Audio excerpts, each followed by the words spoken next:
Greetings and welcome to In-Depth. I'm Dike Rostant. We are here to have a conversation with one of the speakers from TEDxPortofSpain's latest iteration, a design strategist by the name of Giselle Carr.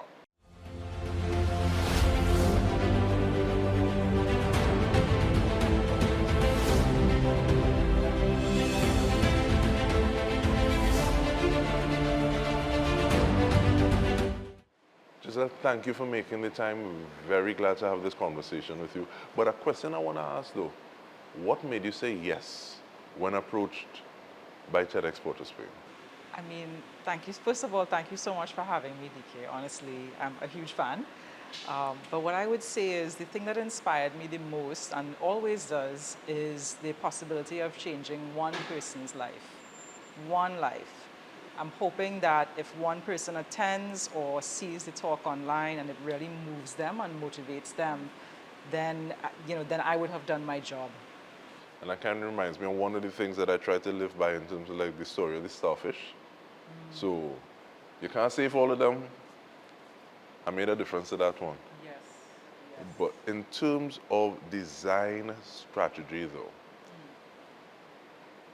what is the thing that you try to approach first? And I say that because I think many people now have the methodology of saying, okay, well, we put it out there and we kind of call that beta testing and we see what works or what doesn't work, and what works we will move with that a little more.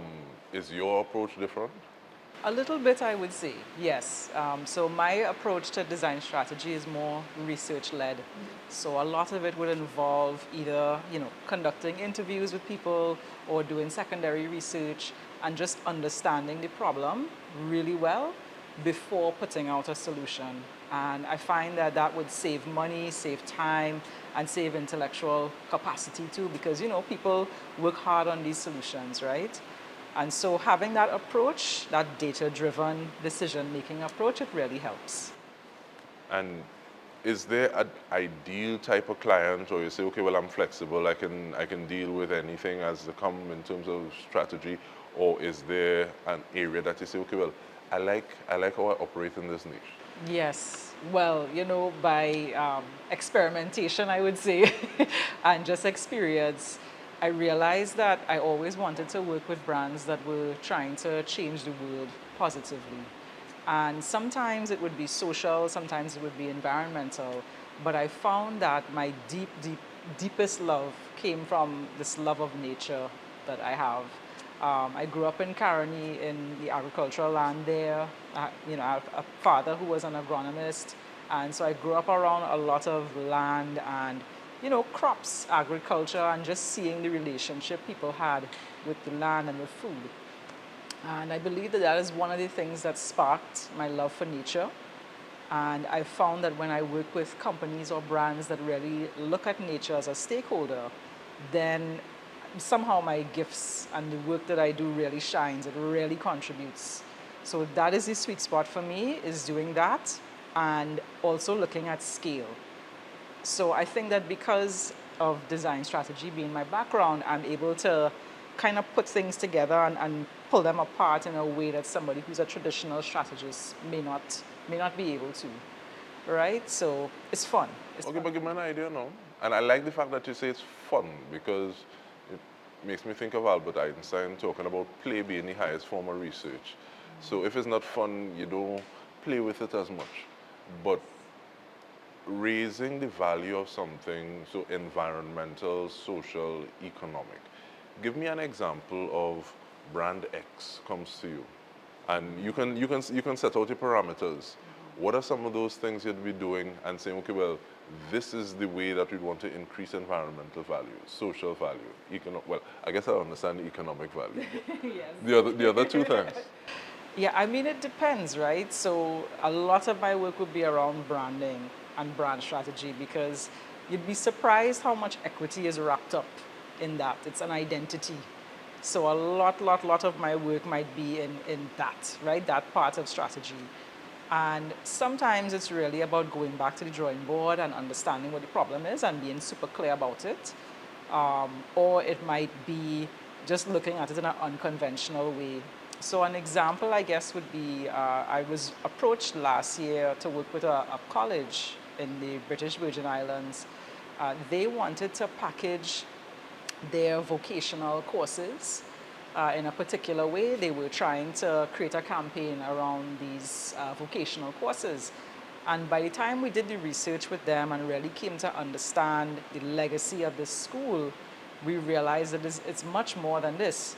Really, it was almost like telling the story of everyday heroes.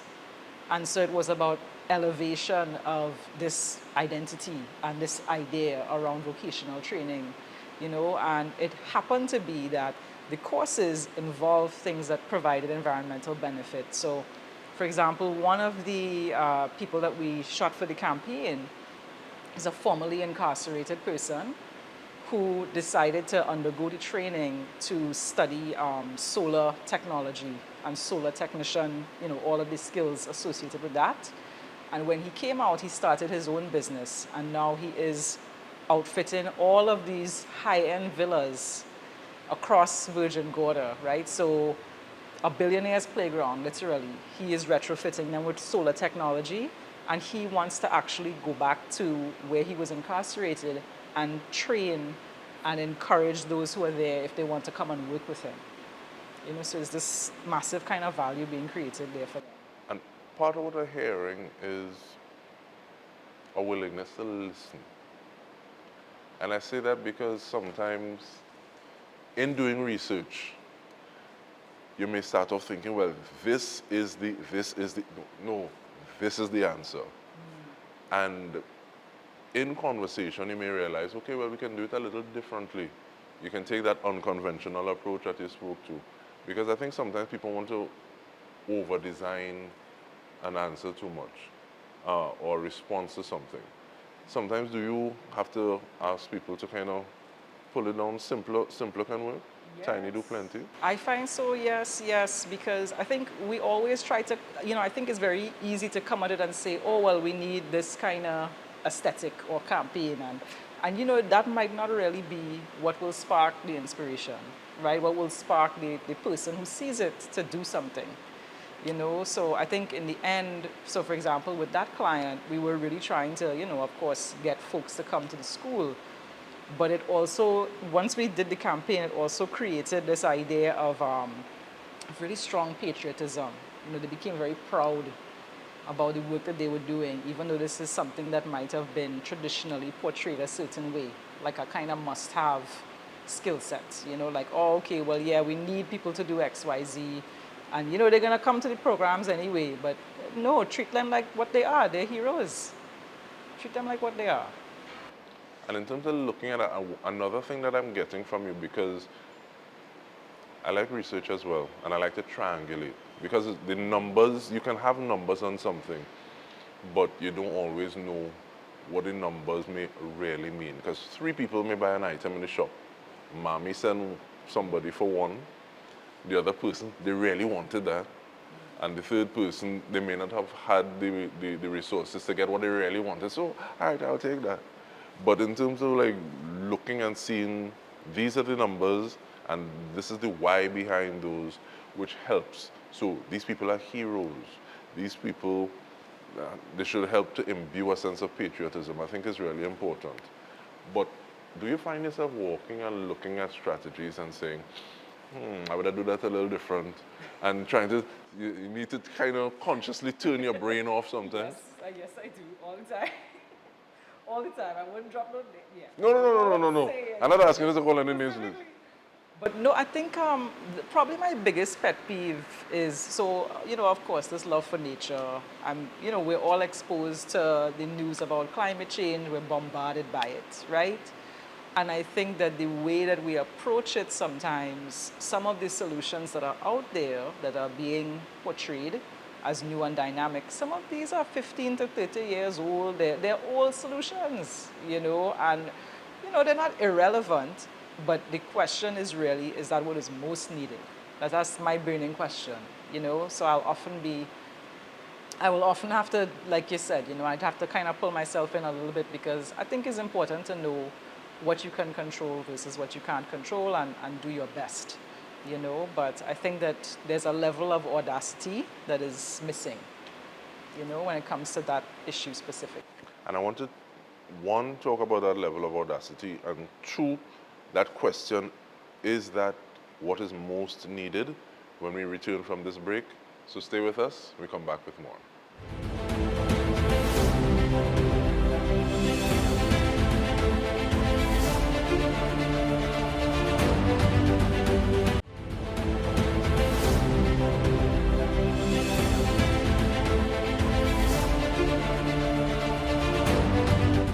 And I refuse to bite my tongue saying design strategist, but we are speaking with Denise Carr, or rather Giselle Carr, looking forward to some of the things that will be done, or kind of speaking around what you may be talking about at TEDxPortofSpain's conversation.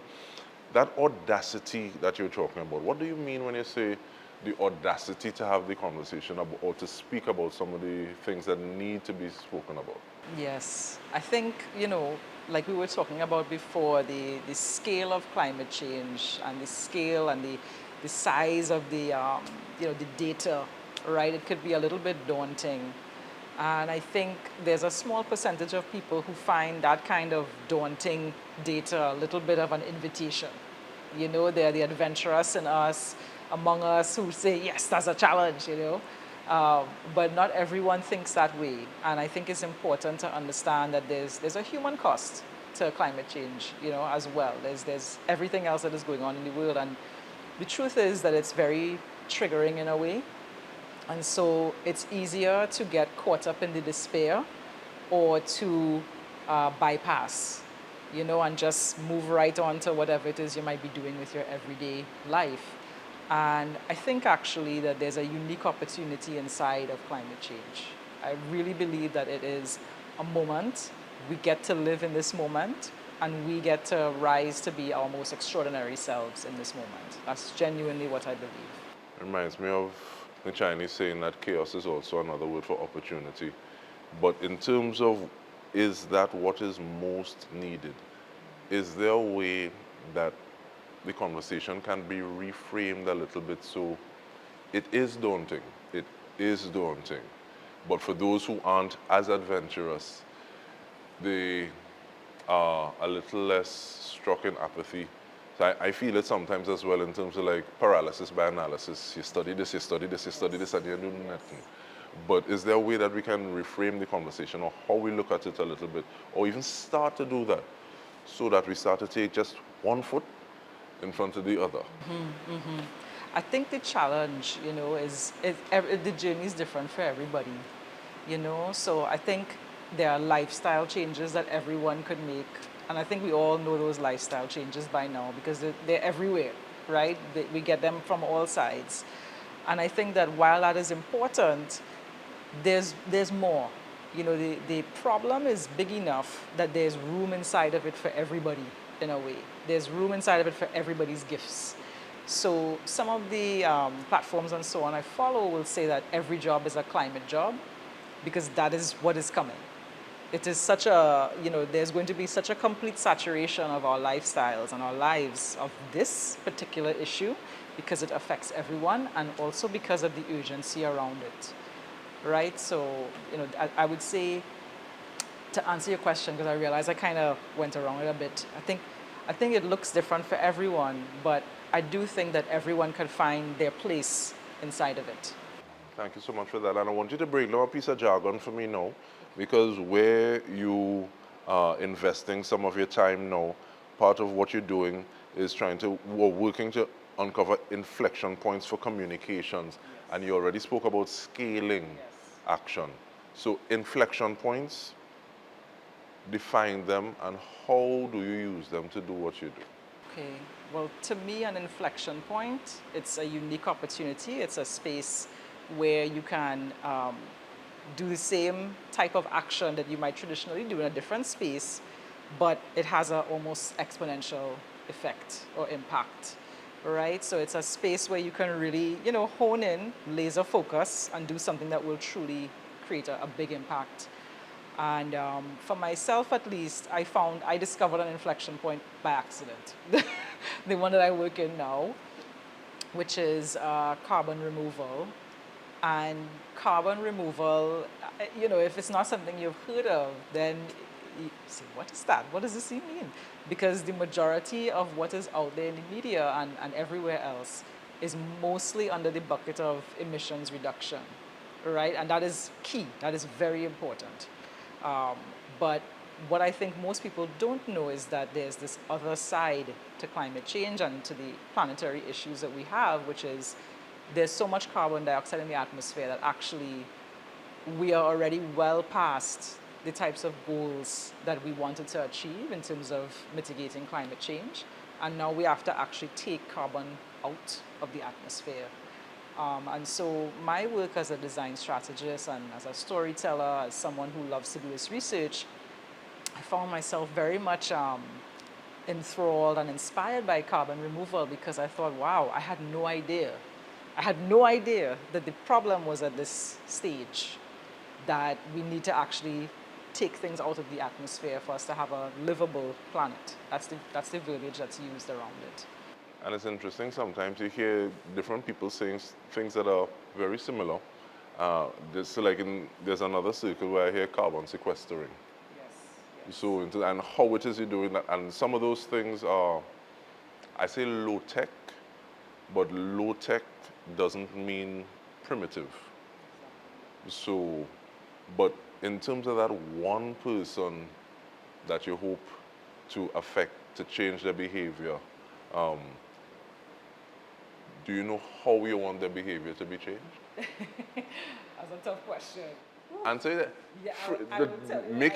Make your own rubric, yes, and then answer. So yeah, I would say from the heart. I think the biggest change is always internal. If someone with massive amounts of influence and power changes internally and decides to do something about this issue, then that's fantastic. And then that person could have a huge ripple effect. If it's somebody with no obvious or external, power, maybe a school child, I don't know if someone will see that and then it will change the course of their career, and they might go on to contribute in some huge way towards carbon removal or towards the climate change movement. But if I could wish for something, it would be that it's something tangible and something within the next 5 to 10 years, because it's this decade. This is the decade we really have to make that change. Storyteller, design strategist, Giselle Carr, we want to thank you very much and looking forward to your TED Talk. And on behalf of the entire TTT News team, I'm Dike Rostant. This has been In Depth with me. Thank you so much for joining us.